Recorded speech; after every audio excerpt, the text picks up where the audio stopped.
I want to thank you, ABC Church. This morning, I miss going to my own church, but I grew up in a church similar to this in the Crenshaw district, and I miss church because I just wanted to be rested and prepared for you today and to give you my best. But when I got in here, you guys were having church, so thank you very much for blessing me this morning with all your worship songs. And thank you for inviting me to celebrate our Black History Month. I would also like to thank Pastor George Van Alstyne for his invitation to be here, as well as Deputy District Attorney Kathy Cady, as well as Paula Vaughn for putting this together in the midst of her grief. I have several friends who came with me today. Sister Christine and her friends from the convent are here, and over to the left I've got a group of friends who I haven't seen in a long time. I kind of feel like the Holy Spirit led you to come here because we just happened to get in touch and they heard about me speaking, and they said we're going to be there. So thank you all who came to this celebration. So we're celebrating Black History Month because of others before us.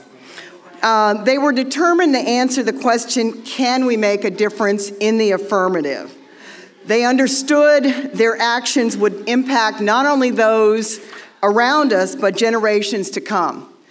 In fact, historian Carter G. Woodson was the creator of what we presently know as Black History Month. He worked passionately to establish this event in an effort to provide an education on the origins, struggles, and achievements of African Americans in the United States history. At a time when African Americans were being shunned and polarized in our country, he undoubtedly questioned his ability to contribute to the greater good. Yet over 40 years later, we are still celebrating this particular type of service that this man's legacy has left. There are certain characteristics that are readily identifiable when we think about an individual who is determined to be a change agent. Change agents are those people who others look to for guidance and wisdom. People trust and rely on change agents to make ethical and sound decisions. And change agents are those people who are more concerned about others than they are about themselves. We all can make a difference, but the real question is this: will we?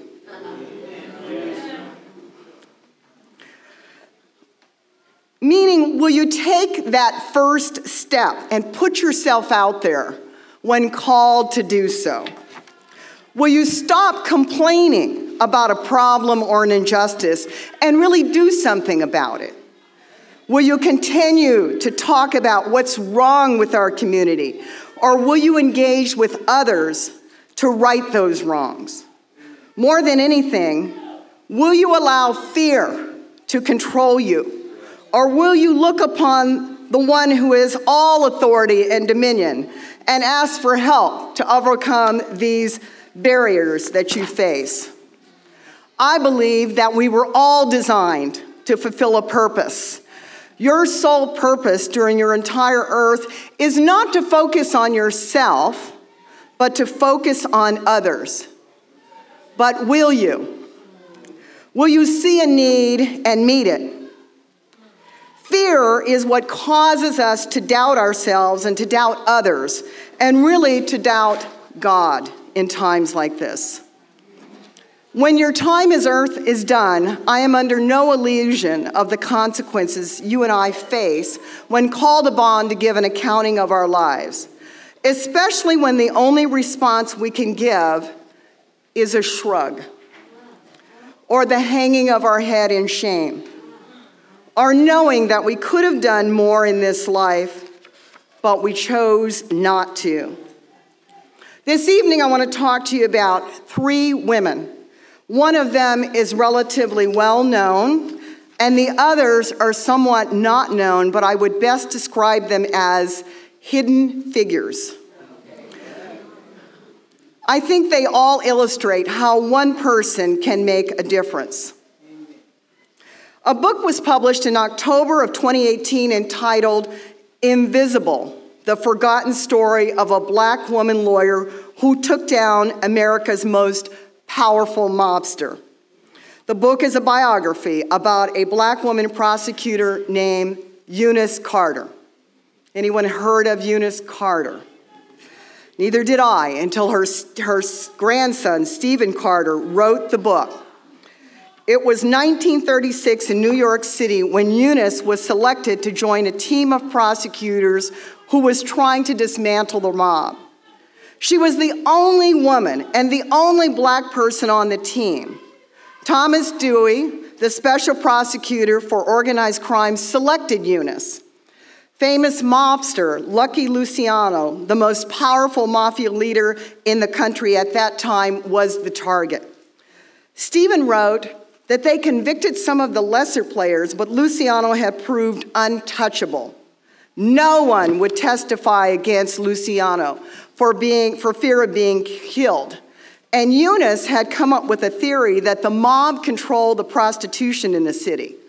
Eunice was instrumental, and think about this, was the 30s, in organizing a series of police raids of places where prostitution was taking place. And they arrested the Johns and the women.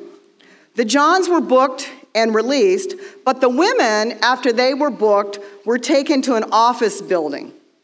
Eunice was waiting for them in the office building. They were logged and tagged, and being the only woman lawyer on the team, Eunice was able to establish a rapport with these women.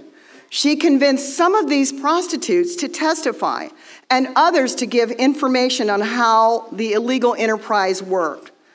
For the first time, Luciano was put on trial for running a criminal enterprise.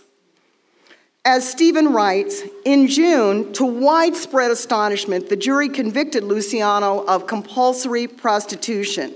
Now today, we would call it human trafficking. Eunice Carter was a black woman and a lawyer and a graduate of Smith College and the granddaughter of 3 slaves and 1 free woman of color. As dazzlingly unlikely a combination as one could imagine in New York in the 1930s.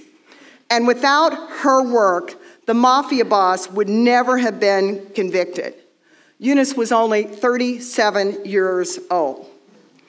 When I think of whether or not we can make a difference, I'm also reminded of another woman in an ancient story. A young woman who was orphaned as a child and taken in by a distant relative.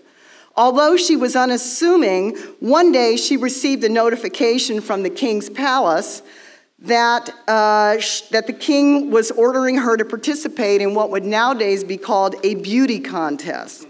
And because she was beautiful, the king decided to make this young woman his bride.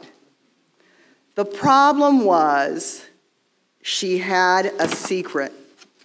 And she was worried that if she shared this secret with her new husband, he would be angry and might do the unthinkable to her. But like most secrets, they have a way of coming out when you least expect it. The distant relative who had taken in this young woman sent her a message saying that he was in trouble.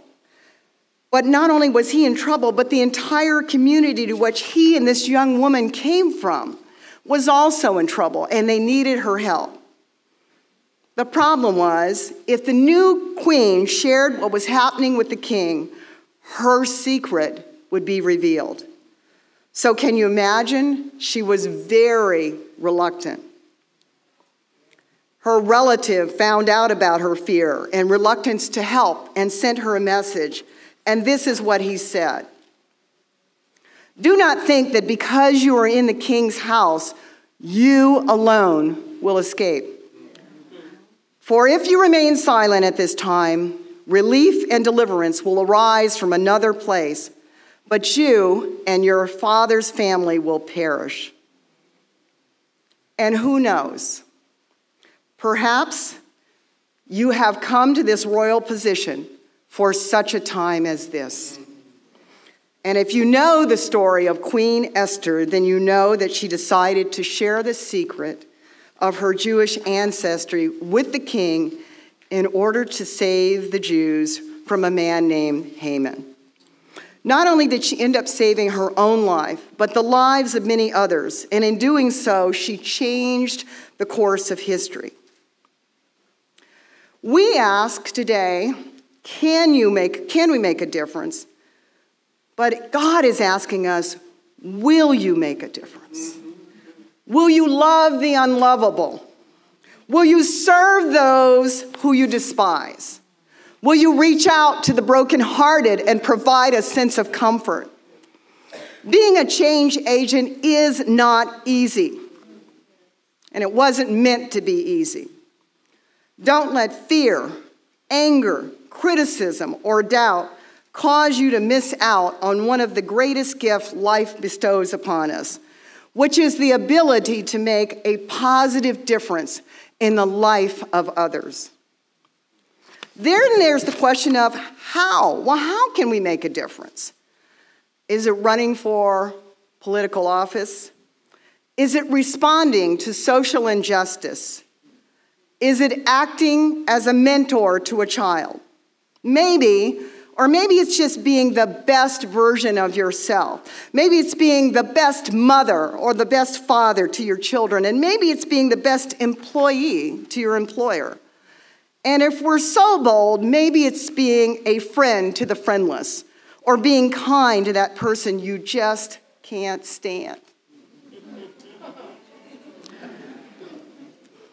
There is no limit to how you can make a difference in the lives of others.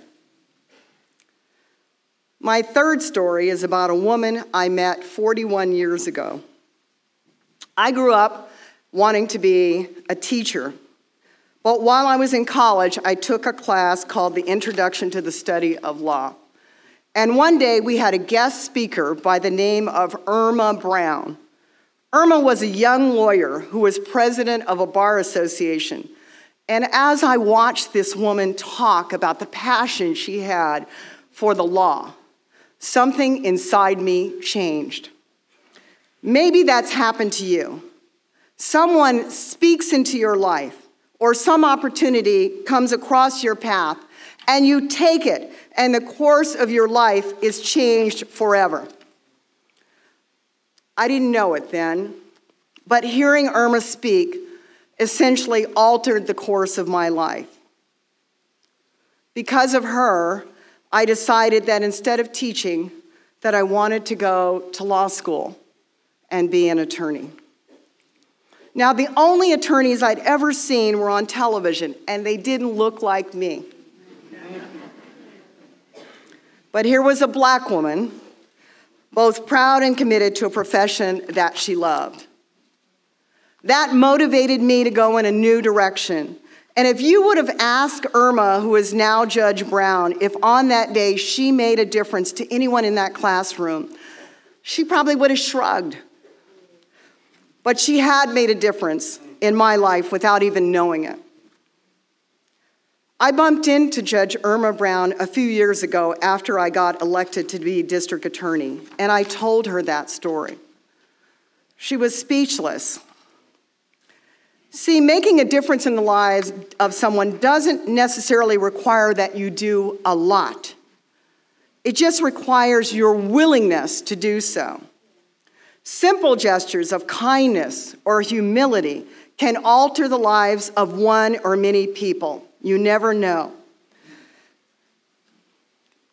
God might be calling you at this very moment to make a difference in the lives of others. And you keep telling him no because. Fill in the blank. But let me remind you,